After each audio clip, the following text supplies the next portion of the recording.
It's holiday time in Charlene's kitchen. Let's ring in the bells. We're going to make that holiday stuffing for the bird. Welcome to my kitchen. Today actually is Thanksgiving, and I'm making stuffing for the Thanksgiving bird, and I'm going to take it to my daughter's house because she's hosting this beautiful Thanksgiving dinner. So let me show you how I make my stuffing. I like to pull all my ingredients so that, well, hopefully I don't forget anything. And it makes it easy because everything is right at my reach. First of all, you need a nice casserole pan, and this is going to be greased before we put our stuffing mix in there. I've chopped up one large onion, two sticks of celery. You're going to need one package. I love Pepperidge Farm sage and onion stuffing mix. And then I also saute.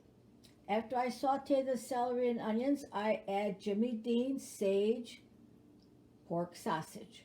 It's wonderful. And you're going to need 4 tablespoons of butter. You're going to need 2 cups of a nice chicken broth. And I also add 1 box of stovetop turkey mix. It's very delicious, and I just follow the instructions on the box.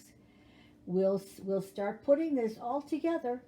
I've started sauteing the onions and celery, and now I'm going to push this to the side, and I'm going to add this Jimmy Dean's pork sausage, the sage with sage. So let's put that in the pan. And we want to brown that up real nice.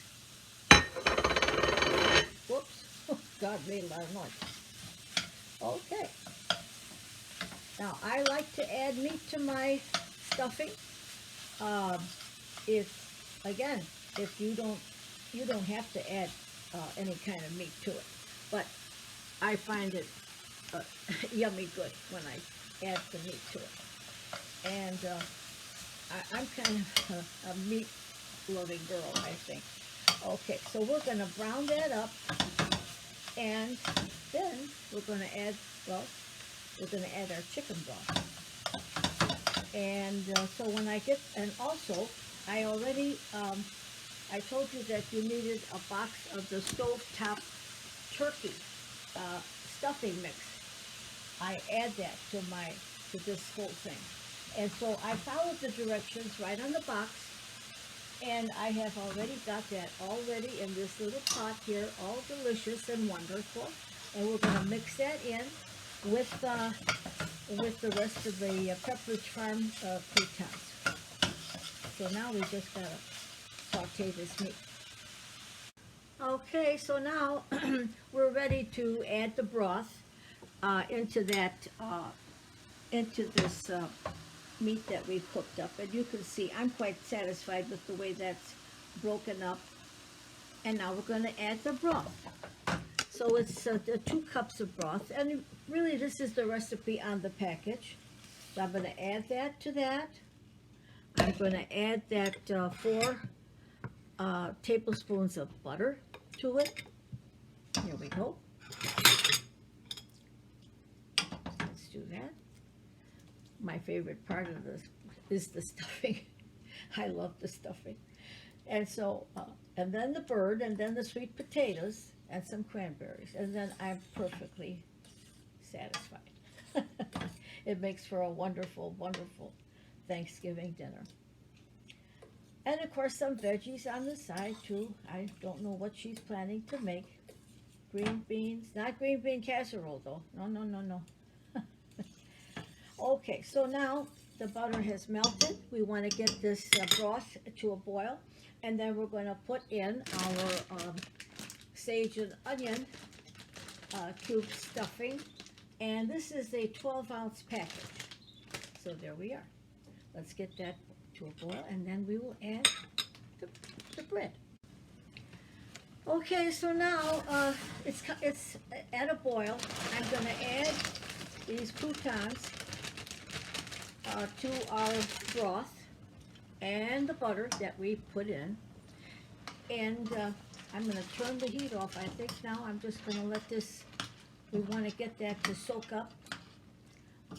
And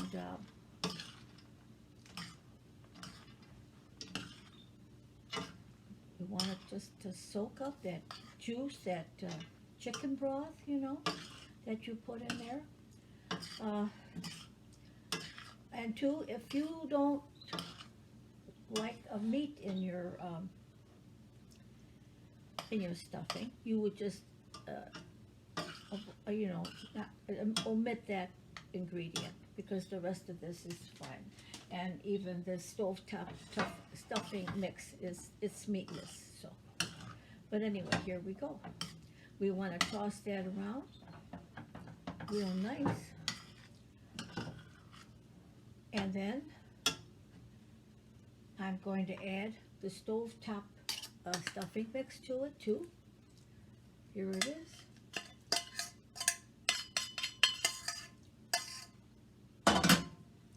And just break that all down. Let all these flavors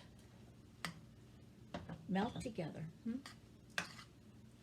What a wonderful time of year. You know, I think of my mother-in-law used to make her dressing, and she used chicken livers, and it was very good too. That's another alternative. Some people add a little apple or some dried cranberries, and all that is so good. You can do all of that mixture. Maybe add a little apple to it, which I've done from time to time, or some cranberries, some dried cranberries. It looks pretty too, you know. So here we go. This is, let this all just melt together. We'll put it into our casserole. Well, I greased up my pan here that I'm going to use, and I of course greased it with that butter that I love because it's got the olive oil, the sea salt, and a butter mix. It's wonderful, and it's soft. You know, you don't have to worry about getting it or you know, putting it in the microwave because you can't work with it. It's so hard. It's always a nice. It's got a nice texture to it. So now we're going to start filling that wonderful casserole dish with our stuffing. And I'm going to bring this down so you can see what I'm doing. And then when I get this all done, and we're going to do this lightly packed, of course, we're going to just like that, spoon it in. And it's quite warm yet, you know. So we put that in. I'm going to get another spoon here. It's going to be a little easier. And then this all goes into a 350-degree oven for about 35 minutes. And then you're all done. And then it's all done. So I'm just going to pack this up, and I'm going to put that in the oven. And I wish you all a happy Thanksgiving. You'll probably get this after the fact. But how about next year or Christmas?